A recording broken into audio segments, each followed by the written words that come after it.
This podcast is for entertainment purposes only. It's not to be taken as financial advice. Real estate is one of the few industries and asset classes that you can be from any part of the world, educated or not educated. You could go to any school, disregard the level of schooling or the last name of your family or where you're from. You can come to this country, go on YouTube, digest podcast, and real estate's a level playing field, right? It doesn't matter where you're from. If you're willing to hustle and apply yourself and take risk and take action, you can almost do anything. In this country, you can find a property that's distressed, close on it in 7, 14, 21 days and be a property owner. And as long as you surround yourself with the right people, you get the right tools, you can make that property make money for you. You're listening to the RE Social Podcast with your hosts, Andrew and Vince from AnVi Invest. For more information, go to anviinvest.com. What's up, you guys? Welcome to another episode of RE Social. Today we have a super awesome guest, Terrance Doyle. You definitely know him if you know anything about Bigger Pockets. He has his own show there. It's called the Multifamily Mentors, and he's gearing up for season 3. Hey, Terrance. Terrance, welcome to the show. Thank you so much, Vincent, Drew. What's going on, boys? And excited to be here. Thanks for having me. Thanks, man. Thanks for coming on the show, man. Can you give the listeners a little bit of a background of where you stand with real estate? Yeah. So currently, I run a company called Bearco, the value add real estate company. Pretty simple. We do what we say. We buy outdated multifamily buildings in Denver and Des Moines. I like to say we're a one-trick pony in 2 markets, right? One trick pony, 2 markets. We buy outdated multifamily buildings. We currently own roughly $250 million worth of real estate, 1,500 units between Denver and Des Moines. We have a couple big acquisitions that we're going to make in the next 60 days. And we're also selling a couple deals. So yeah, manage that platform. I also own some single family homes, probably like another 50 single family homes just on my own with my brother. So yeah, full time. I've been buying real estate since 2008. I started buying foreclosures in Denver back when you can buy single family homes for $50,000 or $60,000. So yeah, it's a little brief overview. Full time in it, love it. I think real estate's the very best way, to build wealth. And I'm super humbled and thankful, for the journey I've been on. That's awesome, man. I always like to know how people get started. It's something that we talk about on the show. So how did you get started? Was that the Purple Bible as well for you? Yeah, a little going back to college. In college, I had the opportunity to play college basketball, and I sat on the bench. I like to say that the school paid me to do everyone else's homework, right? So I was the guy that kept the GPA up, help people with their homework. But I made a lot of great relationships along the way, right? So, anybody that's played college sports know you get really, really close with those guys and they become like your second family. And so in college, 2 of my teammates, we started a business in college and it was called Oxy Fresh Carpet Cleaning. We started franchising it. And in 2 or 3 years, we had grown pretty rapidly. So we started in 2005. By 2008, I believe we had over 150 franchise units around the country. And, it was in the middle of a recession. We felt like we were just crushing it. I mean, it was, one of the fastest growing franchises in the carpet cleaning space. And so parallel to that, one of my other college teammates came to me in 2007 and said, hey, I think we're going to start buying foreclosures at the local public trustee sale in Denver. I didn't know what a foreclosure was, didn't know what a public trustee sale was. I came from an immigrant family. My mom's from South America. My dad's from Canada. My dad doesn't have a college degree. So I didn't understand money, real estate, any of those things, right? But the numbers made sense to me. He was basically saying you could buy houses for $50,000 cash, put like $5,000 into them and sell them for $100, roughly. I was like, that's a no-brainer. Let's do it. So I was one of the first investors back in 2008. Our first house we bought was $56,000, brought a cashier's check that I funded. We put $3,000. It was back then, it was paint, clean, and carpet. Paint, clean, and carpet for a flip. And we flipped it and sold it 9 weeks later for $96,000. And at that time, I was like, well, this was amazing, right? We had just cleared after closing cost and everything, we had made maybe $25,000 in 3 months. And I was like, that's incredible. Right. And I had done virtually none of the work. So that was my first, real estate transaction. We went on to do about 600 of those between 2008 and 2014. And we ended up doing Did Denver. You say 600? Yeah, we did like 600 of those. Yeah. Similar type deals, but it got much harder, right? Anyone that knows, was buying foreclosures back then, even in Orange County. We did a couple deals in Orange County. We did some in LA, some in Vegas, some in Florida, some in Indiana. And anyone that knows back then, there was deals everywhere, right? If anyone had capital back then, you were a king. There was deals everywhere. Cash was very tight. Couldn't get cash from banks, couldn't get cash from people. I mean, everyone was hoarding cash because honestly, back then they thought the world was ending and no one wanted to get into real estate. Back in 2008, most people don't remember this. Real estate was a contrarian play. It's similar to like crypto today. Where like people like, what's that? Why would you do that? I would never, why would you buy Bitcoin on it? Like people back then, you'd say you're buying, if you told someone you're buying real estate, they thought you were crazy.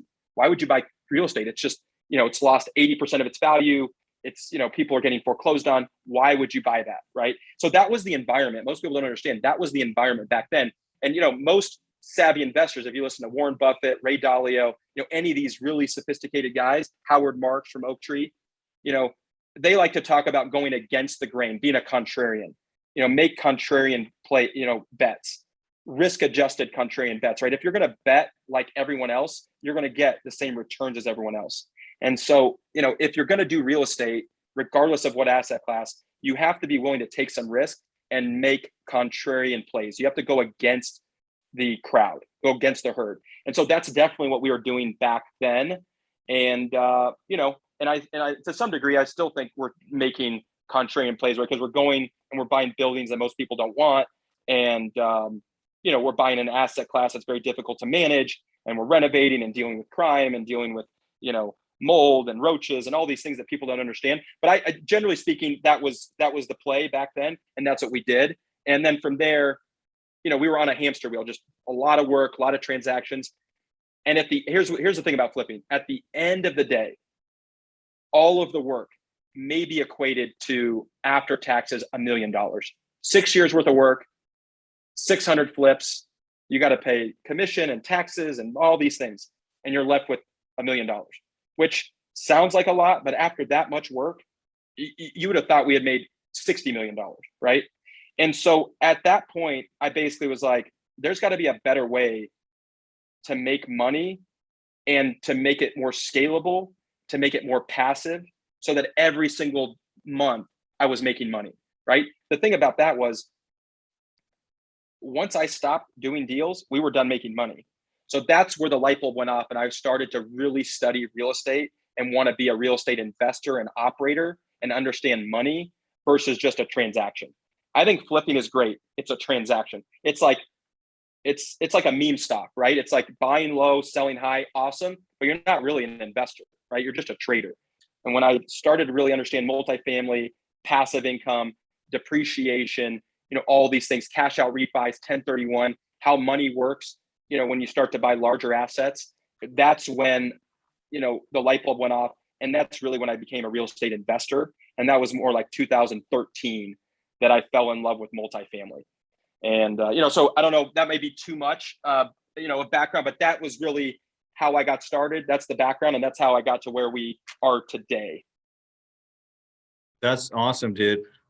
That's actually really good. I wanted to ask, I have like a couple of points I wrote down. So you said you did 600 flips. Did you ever think about, like, you did so many transactions and you really didn't know that you can hold on to some, or you didn't understand it? Like, how did that work out in your brain? I want to know.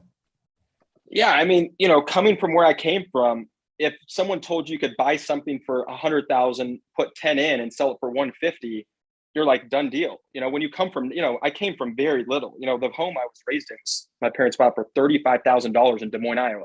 It was a 3-bedroom, 1-bathroom house. It was like 800 square feet. So I did not understand, like what you just said, that you could, we knew how to buy these houses. We knew how to renovate them. The next step, had we been a little bit more educated and understood the flow of money, would be to refinance and hold. and cash flow. And then you're Mhm. talking about having, even if we just held 50 of those houses, the homes are now worth $500,000, right? And we would have pulled out our money 3 times in the last 10 years, right? But I didn't understand that.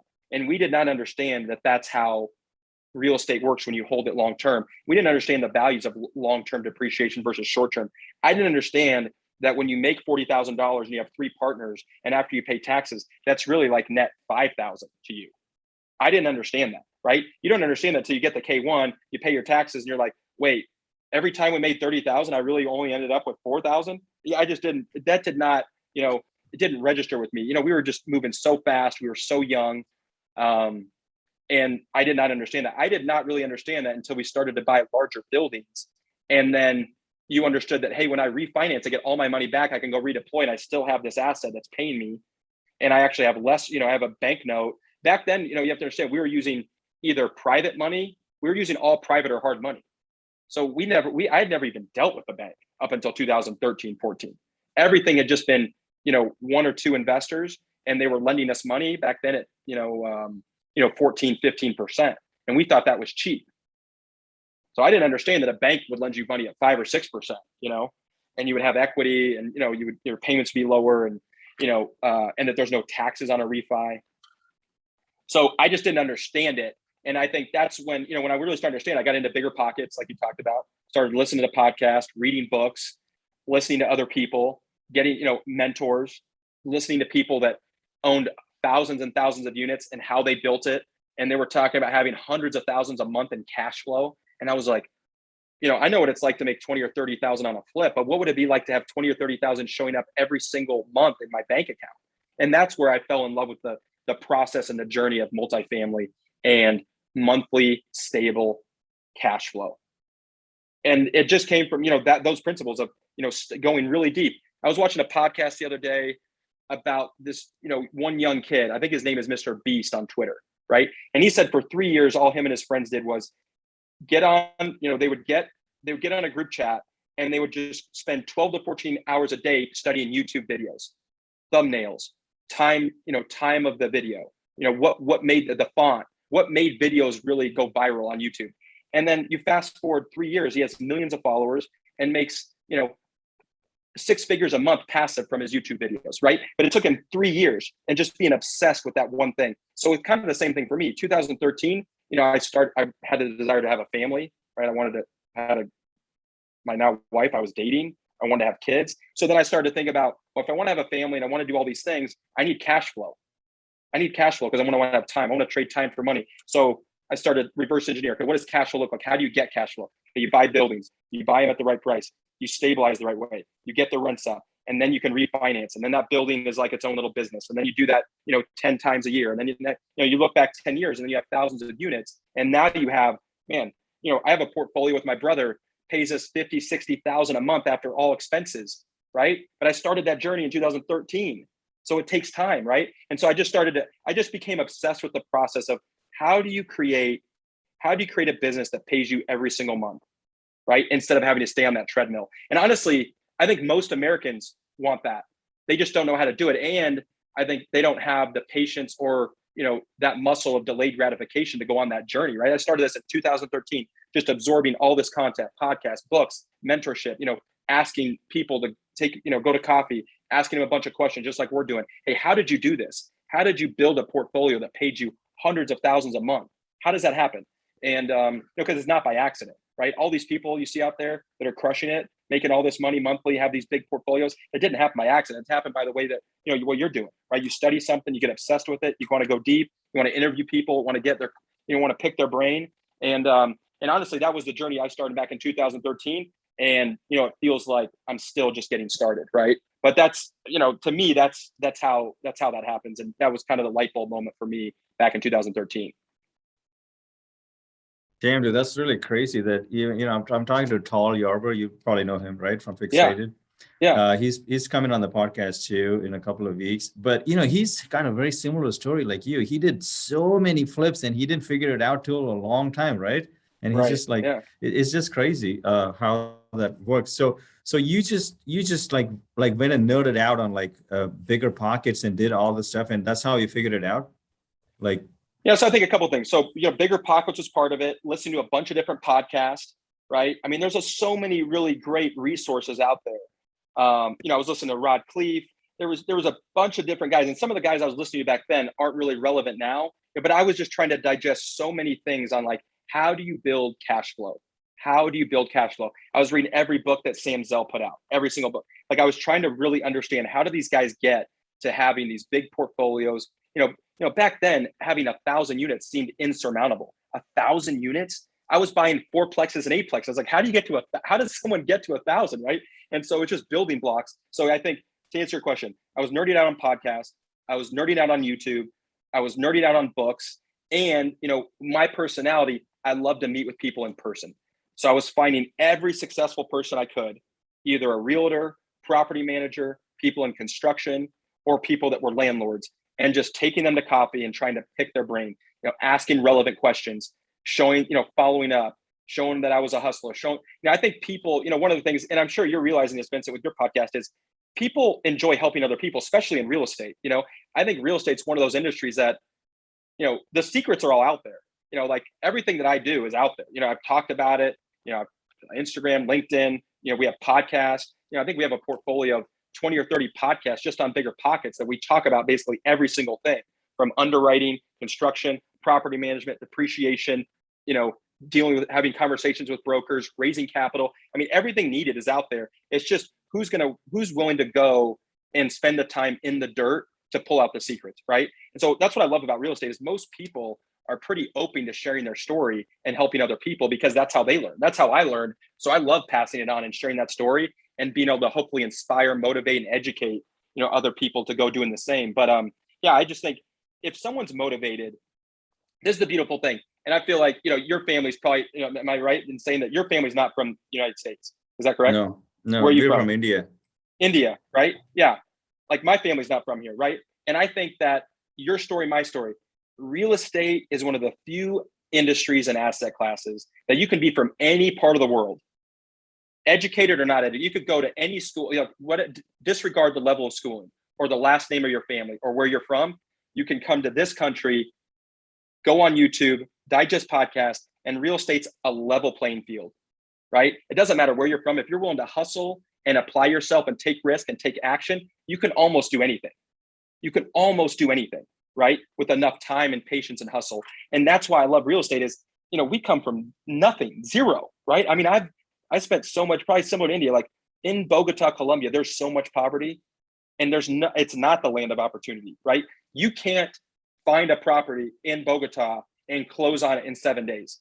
It doesn't exist. You can't do that, right? It requires way more paperwork, way more money, way more time, super difficult. In this country, you can find a property that's distressed, close on it in 7, 14, 21 days and be a property owner. And as long as you surround yourself with the right people, you get the right tools, you can make that property make money for you, right? And so I just think, our country set up with real estate, you combine those two things and, it doesn't really matter where you're from, what your level of education is, you can do anything. And I think that's an amazing, we're very, very fortunate to be in this country. And I think having the perspective coming from a third world country, seeing extreme poverty, seeing what a third country looks like and operates like, so much greed, so much fraud, corruption, right? It's very, very difficult to make it out of a third world country. And when you land in this country and you see all the opportunity, I just think, that's one of the things that I love about real estate and being, in the United States, I think we've hit the lottery. Anybody in this country has hit the lottery. And if you apply yourself, there is not really many things you cannot do. If you give yourself the right amount of time and, you put yourself around the right people and you hustle. Yeah, man, that's really good, man, to see. I'm from India too. My family, just like yours, from another country, and we didn't have a lot. Drew's family, he's from Kansas. None of us really grew up with a lot of money. I noticed that a lot though. Like even Grant Cardone, he's from Louisiana. His family was poor, right? I mean, he owns so much now. So do you think there's something there in common, with people who don't have, but it's just like what you're talking about? It's just drive. I just know some people have drive, some people don't have drive. You think that's what it is, or is it luck? What is it? I mean, I think there's so much luck, luck or karma or, like one of the things that's interesting, and I come from a really strong faith background. So I studied the Bible, but like, we don't control the rain. We don't control the rain. You can work and till soil, all this, you can plant the seed, do all these things like at a really high level, but you can't control the rain. And we don't control things that we don't control is like, we don't control interest rates. We don't control banks, the Fed, so there's certain things that we cannot control as real estate investors. So there's definitely some luck, timing, luck, whatever you want to call it. But, I think having an immigrant mentality, Gary Vee talks about it, or having a poor person's mentality, like one of my mentors likes to call it a poor person's drive to be rich, a PPDR, poor person's drive to be rich. Like if you have that drive or that mentality of coming from nothing, it kind of gives you an edge on the competition, right? It's kind of like in sports where you see all these, and I come from basketball. So you see all these really cool stories, on the NBA draft night, right? You see these kids from like inner cities, single moms, right? And they hustled and worked, practiced their entire lives for that opportunity to be drafted in the NBA, right? And they just had more drive. They wanted it more, right? Because of where they were from, they wanted to change the trajectory of their life and their mom's life, and they wanted to buy her a home, and they had all these crazy motivations that made them go harder, longer, made them stronger than the competition. And I think that's the same thing with immigrants or growing up in a poor, in a family with less resources. You have this kind of chip on your shoulder that I think gives you an advantage over everyone else. It's like, I want to change the trajectory of my family so much that I'm willing to work harder, longer hours, harder, and go farther than anybody else, than anybody that's, going after the same property. I'm willing to do more because of where I'm from and that desire to change, the outcome of my family's life, my children's life, my parents' life, and all those things. So, and I think I'm living, I'm a living example of that. My parents have seen me, it's changed their life. We've been able to buy our parents, multiple houses. My parents now invest in real estate with me. It's changed my brother's life. My brother's a full-time real estate investor now. He runs all of our property management.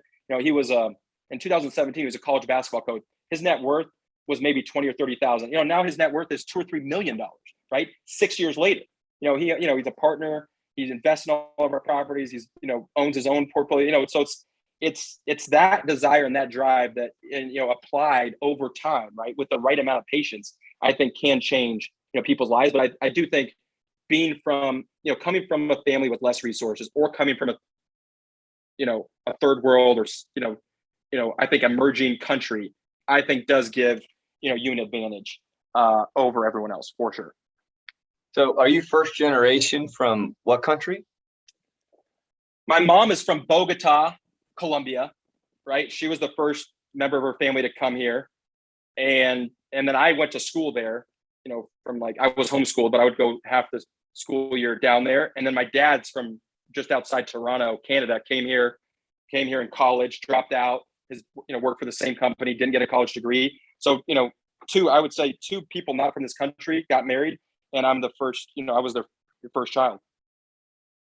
And you guys didn't have a lot in terms of like, monetary, like, you weren't getting the Nikes, you were getting the Nickies for Christmas, or what's happening? My mom actually, because she was an immigrant and they do things differently, she would sew our clothes. So our clothes never fit, right? Like she was making clothes for us so that we didn't have to go buy clothes, Kmart, Walmart, whatever. And they never fit right. They're either too small or too big. And then she was buying us shoes that were like 3 sizes too big so that we would wear shoes for like 2 or 3 years in a row. Right.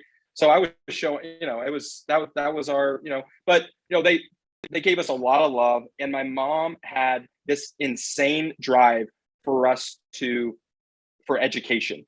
So that's why we were homeschooled. She wanted us to be the best readers, the best at math, understand history.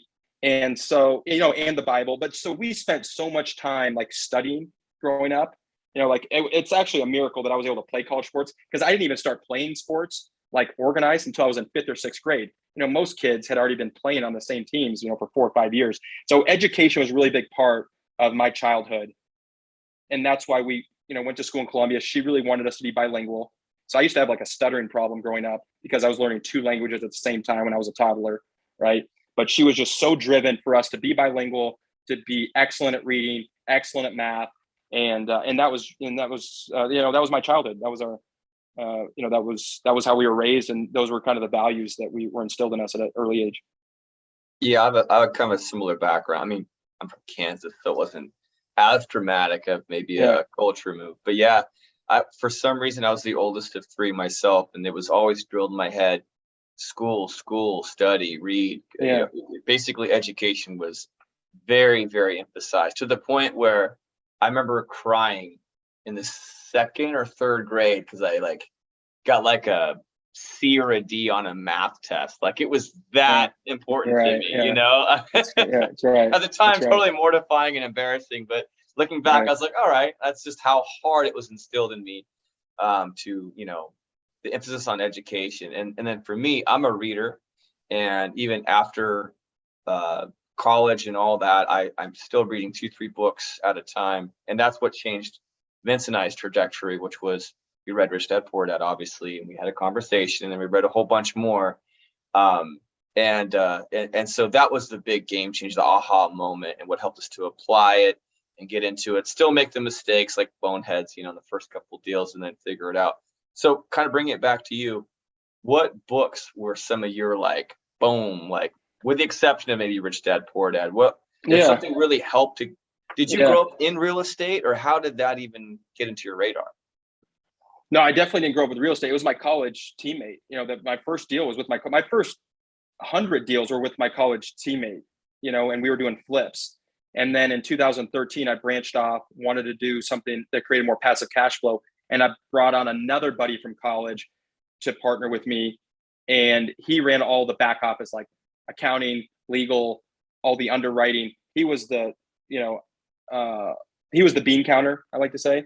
And, but yeah, my college teammate's the one that got me into it. I mean, my parents, I didn't understand anything about real estate. My parents had no understanding. They lived in the same house for 30 some years, right? I mean, they had all that equity.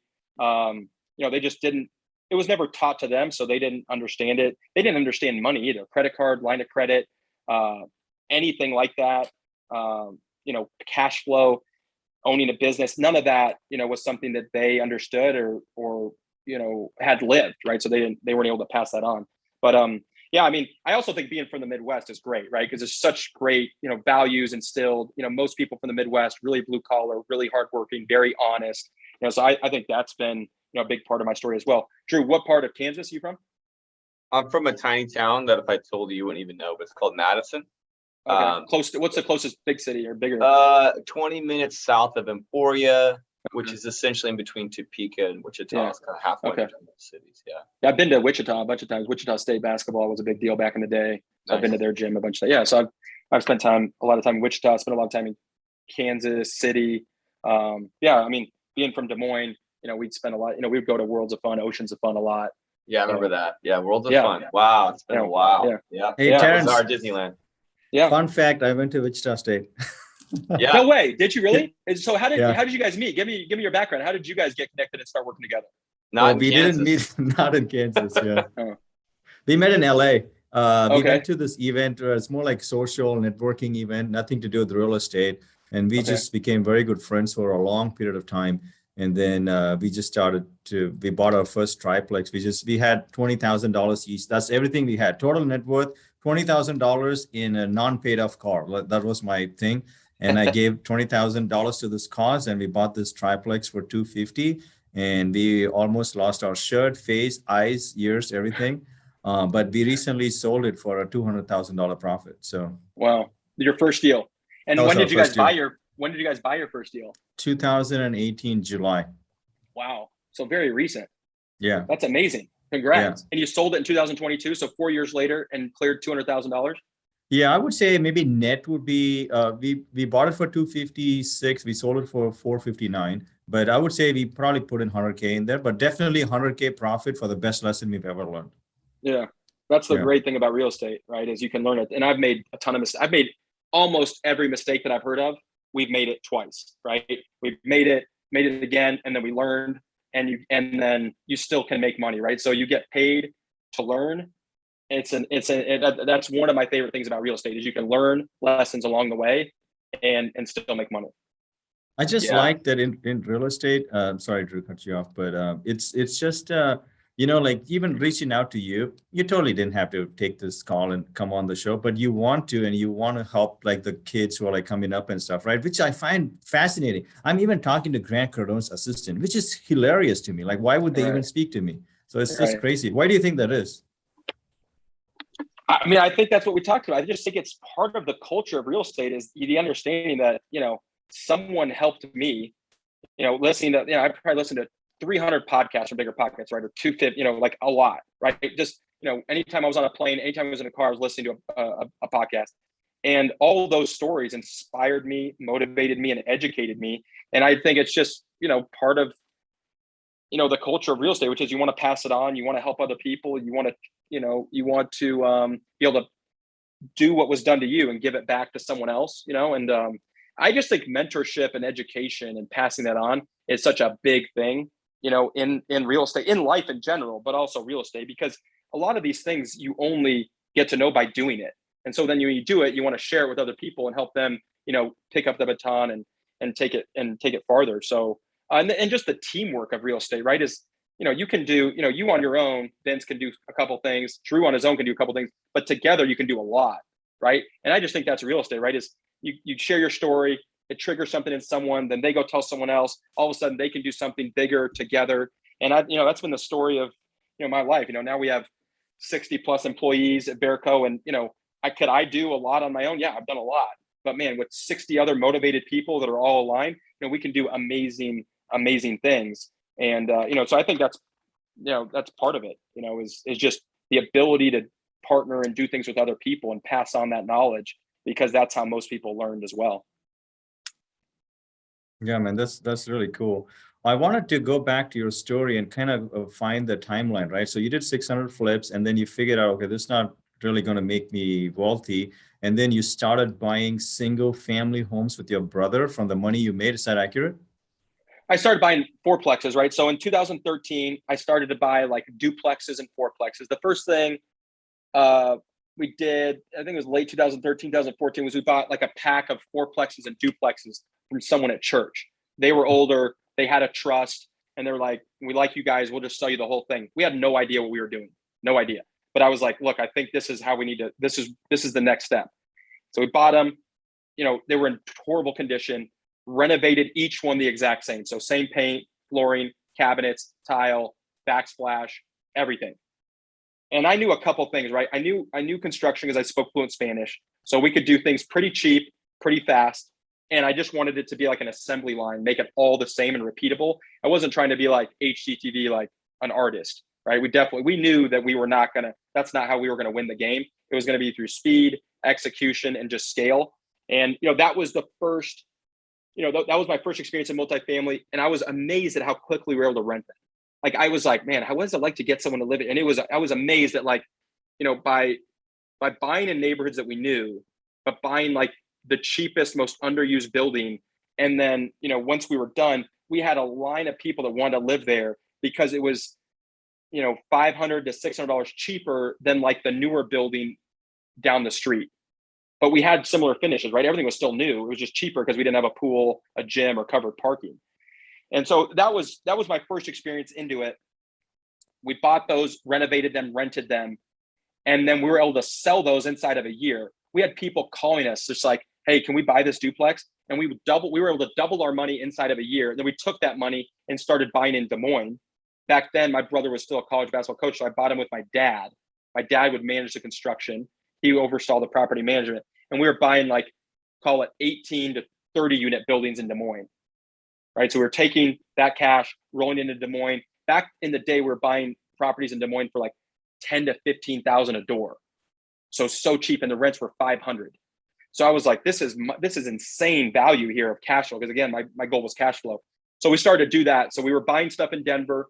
We would sell it and then go buy larger buildings in Des Moines. And then by like 2015, 16, we were buying like 50 unit properties in Des Moines for like 20,000 a door, and, renovating. And then the rents at that point were like 600. So those numbers were insane. Some of those properties we still own, to this day. We've cashed out, refinanced 2 or 3 times, and, some of the best investments I've ever made. And then my brother ended up joining us in 2017. He got out of college basketball, wanted to move back to Des Moines with his wife, have a family. And And then he and I built our current, property management systems and processes around marketing, around leasing, around, really understanding maintenance, renewals, how to do all, what is the right way to renovate a property in an apartment complex? What's too much renovation? How do you comp rents? How do you qualify your residents? How do you get the right people in the building? How do you motivate them to stay? How do you handle maintenance the right way at scale so that you encourage people to want to renew, right? The number one expense is vacancy. So how do you eliminate vacancy? And, those were the things that him and I have really built, and kudos to him. He's really, led the charge in, developing a lot of those systems and processes. And again, just teamwork. And so that was kind of the timeline. So 2013, 14, 15, we were buying smaller stuff in Denver. And then by 2016, I was trying to buy larger stuff in Denver. Denver was really hard to break into. I mean, getting brokers in Denver, this was like I went from every residential broker knowing me to now I had to build a new, group of relationships with commercial brokers. Totally different beast, how they talk, the kind of deals they're looking at, the things you have to have lined up and really in order to get a commercial broker to send you deals, way different than residential. And so I had to learn all that 2016. Then by 2017, we were starting to buy like 20, 30, 40 unit buildings in Denver. I built relationships, built the track record, had, proven myself to these brokers. And that's when the deal flow on the commercial side in Denver really started to pick up. And I remember, 1 month in 2017, we bought like $10 million worth of real estate. And it was like insane. I was like, did we just buy $10 million worth of buildings? And that was like mind boggling to me, because we had gone from buying, $400,000 or $500,000 deals, duplexes and fourplexes. And then we were buying like $4 or $5 million deals and doing, multiple at the same time. And then, again, we were selling those, we sold those in Denver. And then we were buying like 100 unit buildings in Des Moines. And then I started to really understand the compound effect of cash flow. Like when you start to buy larger buildings, you start to get better terms with your debt. And the cash flow just starts to compound, and it's much easier to manage when you have 50, 100, 150 units in one location versus having scattered site. And so those were just it was all learning blocks, right? Just steps. We were just taking one step, another step, another step. And, so that was kind of the timeline. In 2020, I started to raise outside money. My last business partner, my buddy from college that ran the back office, he had basically, gotten tired of the hustle, made a bunch of money and was like, look, I just want to go spend time with my family, play golf, and I'll just do real estate transactions on the side. And so then I was like, all right, I have all this deal flow, all these, all these contractors that work for me. I figured out, what I thought was the hardest part of the puzzle. And I was like, now I'm just going to start raising money. And so that I can hire people, build a team to execute this strategy at scale. And that was when I first started to raise outside capital in 2020. Since 2020, we've raised like 60 to $70 million in equity. And that's helped us to take another step up to buy even larger properties at scale and to really build the team out and the systems and process around doing what we're doing at scale with other people's capital. And so we're in another season of just growth and, learning and, in that process. Man, any one of those topics we could talk for 10 hours, but we have 10 minutes left. So I wanted to ask you real quick. I want to ask about capital raising next, but the first thing I want to ask you was, when you started buying that, that ladies thing from your church, what gave you the confidence? Like, oh yeah, of course we can buy this freaking 50 unit and turn it around. Like, how did you do that? Well, the first deals we bought were like duplexes and fourplexes. I think we bought 12 to 16 units. But you bought a portfolio, right? A portfolio, yeah. And I think it was maybe like 1.2 million. The confidence was just that, I had done so many things previous to that, right? Regardless of, it's like, when you do, one of the beautiful things, is like, about challenge yourself, pushing yourself is, every time you have a milestone, and then you have another challenge that's more difficult or higher up, you look back, you're like, well, I just did that. So I think I can do this. Right. And that was it. we had done so many things in real estate, so many flips, so many tough projects. And we were like, we think we can give this a shot. And the worst thing that happens, like you and Drew just talked about, is, you get kicked in the face a couple of times, you make some mistakes, but you learn. And so I knew that even if it didn't work out financially, I would learn enough that it would be worth it. And that was really what we discussed. We were like, we don't really know what we're doing here. We've never leased something, never done multifamily. But I think worst case, we don't make money, but we learn. And what we learn is going to be so valuable. We have to do this. And that was the conversation we had multiple times. That's awesome, man. And just actually picking back of what you said was, so I've actually watched every single episode you put out on Bigger Pockets, and I'm not even like playing, like the walkthroughs with the deal breakdown. Oh, look at this, my lights are off. With the deal breakdown, with you either have like a realtor or there's usually Lopez hanging around. So I like that stuff. But when I saw that, because I'm also trying to get into multifamily, the numbers were so tight. I'm like, dude, these guys are buying at like 4 or 5, like at purchase cap rates. You are like, it's not good. But you were still able to do it and then make it flip around. Like how did you do that? That was so tight, and I was stressing watching the videos. Like, this is tight. Yeah. One of the misnomers, and this is one of the things that I've talked a lot about, is a lot of the deals we won were because we didn't care about the going in cap rate. I just don't care.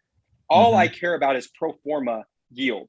So stabilized yield and yield just simply means yield on cost is my purchase price plus construction, and then the rents, the rents on that. Like what is the NOI? What is the yield? What is that interest gonna give me? Right. So you buy something for $1 million, you put $500,000 into it, right? So my basis is $1.5 million.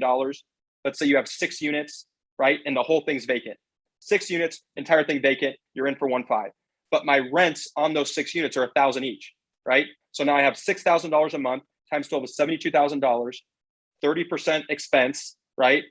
30% expenses on on that is going to be like $22,000, right? So I'm gonna have $50,000 on $1.5 million, right? So that's all that I was focused on was what is my yield on basis? And if my yield was 7 or greater, then I would do the deal. I still to this day don't care about going in cap rate. Going in cap rate does not matter if you're doing a value add strategy and you understand construction and property management as well as we do. We will buy a 0 cap rate deal every day of the week as long as stabilized yield is 7 or better. Because that's all that matters. So my question is, I understand the going in cap rate. So my question is, are you paying for the work that your company is doing to the seller? That's the part I don't get. Like, so if you're buying because everybody's selling now on pro forma cap rates, right? But they're expecting me to put in the money for the work, but I also have to pay them for that. So I'm like paying for a double. Do you follow what I mean? Yeah. So, I mean, you have to still be really good at underwriting and buy good deals. Like we only buy deals that are from people that are motivated and we're buying it way below the market. So typically, you know what I mean? Like I'm buying it way below the market. Like if I'm buying a deal for $200 a door, right? But I know the market is trading at $250, so then like I'm going to put in $225. I'm going to put in $25 a door. So I'm still below the market, what it's worth. And my rents are typically going to be more because we're going to do a little bit better construction. We know the neighborhoods, we know property management. So that's the bet I make every day, right? Is, the market's trading at 250. I can buy this thing for 190, put in 25, be below the market. And I know that our property management team is going to do a better job at leasing, maintenance, and renewals. So I'll buy the deal. You know what I mean? Your big secret is you got the team. You have total control. So you guys know what you guys can deliver on. That's interesting. Well, that's exactly right. That's exactly right. I mean, Drew, you just nailed it. The advantage we have is we control the variables of construction and property management. I don't have to guess or bet on a GC coming in on time and under budget. I know that our guys, our subs are hourly. We do the floor and we do almost every single thing in house besides electrical. So that is the advantage, right? Is we built a machine. Elon Musk talks about Tesla, and he says Tesla's not an electric car company. It's a machine that builds machines. It's a machine that builds machines. We built a machine. Verico's a machine, a machine that eats apartment buildings and spits out cash flow. That's it. I built a machine that over thousands and thousands of units of renovating, of property management and leasing, we understand how to fix broken buildings and return risk-adjusted cash flow. And so that is the advantage. That is the secret, is we understand and we think that is something we are comfortable with. We're comfortable with, hairier deals that have a lot of issues with construction or that are completely vacant or have a bunch of delinquency or, vacancy issues, any of that, we're super comfortable with, as long as it's in 2 markets that we know and in neighborhoods we're comfortable with and we believe in. Yeah, dude, that's so key, dude. I mean, let me summarize like what you're saying is it is so you're able to come in and undercut the entire market because you are the GC, you are the management company, and you control everything on such a high level, and you know the market so well. It is very hard to compete with you when you make these offers because you can buy at the pro forma cap rates because you control it, because you do the construction itself, right? So you have a very good processes and systems in place. That's actually what I'm trying to make Drew do, so I don't have to do any of that crap. So I could kind of just sit back and just raise capital, talk to Terrance and Gino, Barbara, and just chill. You know, that's kind of what you're doing, right? You have very good control and systems in place. That's the game. That's exactly. Yeah. And I've spent 10 years building that. 10 years, of just seeing the worst properties, the most, uneven floors, the worst kitchens, bathrooms, the most mold.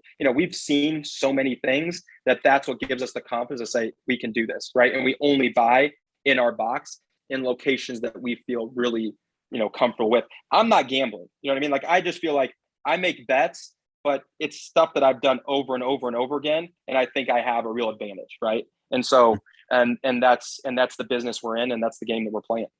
Yeah, you know how I know you have very good control, Stearns, is because you underwrite 30% expense ratio. If I underwrote 30% expense ratio for our portfolio, we'll be homeless the next day. Like, it's game over. It's like if we all praying to Jesus and we are fasting for the whole time, we could do 45 to 47%. Right. So because you could turn everything and it's all brand new equipment, nothing's breaking down, and it's newer property, newer bills, you can do the 30%, right? That includes property taxes or no? Oh yeah. That is insane. Full expense. Yeah. That's insane. We're between, just to be clear, Des Moines is a little different because property taxes are higher. It's like Texas, Florida. Property taxes are a little higher, but Denver, we're between 28 and 32, depending on the deal. And obviously the larger the deal, there's more expenses because you have payroll and you have some, other fixed costs. But yeah, we're right in that range between 28, 32, and on larger deals like 300 plus, it can float up to 34, 35%. Yeah. Wow, that's cool, man. That's awesome. Drew, you got anything else? Yeah, it's just interesting how a lot of these high-level players like yourself, Terrance, you guys have your own property management team. It's just super interesting to me. You guys, that control aspect is so key, and that's just, I think, just being in it for the few years that we've been in it, we've definitely learned how difficult it can be, even if you have great property management, which we do in the areas that we're currently really buying in. It's just still, there's a disconnect, and it's, at this point, that's why we're going so deep into the short-term game, and I'm kind of taking things on because I'm good at hospitality. I enjoy people. I love the whole thing. I love setting it up. I got to be on the property today, in fact, meeting with team members, and kind of basically I'm in that infancy phase of building our system here. We've got a little bit of a team happening, but we're so lucky that we've got this amazing contractor who's just the nicest guy. I ended up bumping into somebody at Home Goods who's going to be my creative director. I'm meeting there today. She's doing all the interior design. Yeah. It's like putting those people in place. Yeah.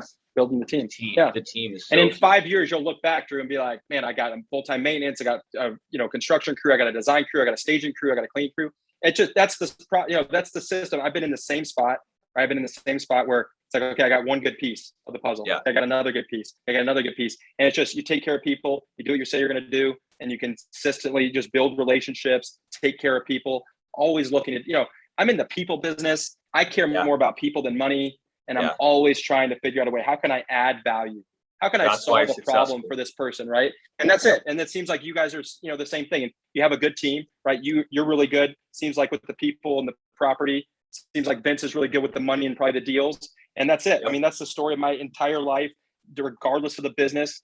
Those same principles and those same fundamentals, I think apply. And, I think there's no doubt that in 5 years we look back, you guys will have hundreds of properties and you guys will be doing the same thing. And, you guys will have built, your own little machine. Yeah, that's exactly the goal. My goal by the time I'm 40 is to have, best of both worlds, where you have a really good amount of cash flow you obviously have all these, all the equity, of course, but the hardest part is getting the systems in place, and namely the people in place. That's So right. that way it's 98% passive, That's right. 100%, man. That's Yeah. it. That's the game. So that's the goal. Yeah.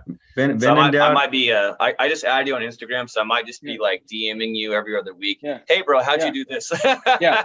So here's one good thing. I'll leave you guys with this. So I just started this community, right? I come from sports. I'm really big into team. I'm really big into mentorship and education, right? Because of where I come from. So I've been probably planning this with my team for a year, right? I'm just finding the place where I've got a really good team at Bearco, and I'm able to do some other things that I'm passionate about. And so I'm launching our coaching community that's called the Value Tribe. And we have a Discord. It's free. So you can join that. You guys can both join the Discord. I'm in there almost every day, answering questions, talking with people. They get to see our videos first. They get to ask me questions, interact with me. And so I think it's going to be really unique. I think it's really cool.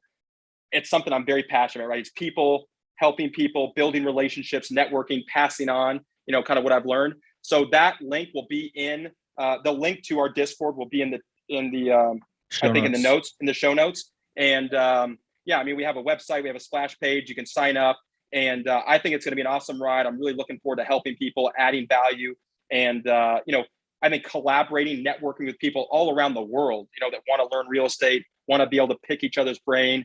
And so you can get in the Discord now. It launches officially end of September. We'll be having weekly calls. We're going to have people, you can schedule a trip to Denver. I'm going to have like a really inner circle community called the MVP, where I pick 4 groups a year that I partner with, do deals with, help them source deals, help them raise the money, help them get the debt, help them manage it, all these things. So I'm pretty excited about it. I think, any of the listeners out there that are interested, they can join the Discord for free and, ask me questions, network within the group. I think it's gonna be pretty epic. So yeah, I'd love to have you guys in there. Thank you. I think it'll be epic. It'll be really once sweet. again, how do they find you? How do we find you? Yeah. So on LinkedIn and on Instagram, it's at Terrance Doyle.